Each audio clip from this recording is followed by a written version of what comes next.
Hey everyone, in this video I'll show you the exact steps to set up your first workspace and project in Asana's free plan. First, log into Asana.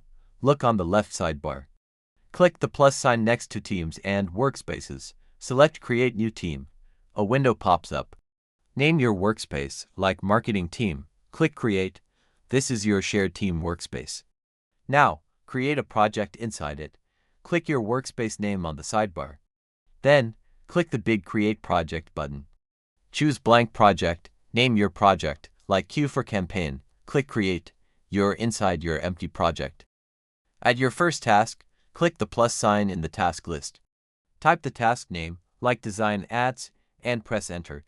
To organize tasks, click its section above the list.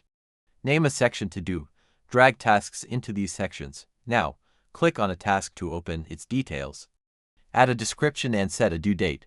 Assign it by typing a teammate's email. And that's it, you've set up a workspace, created a project, added tasks, and assigned work. If this built your Asana foundation, please like and subscribe. See you in the next one.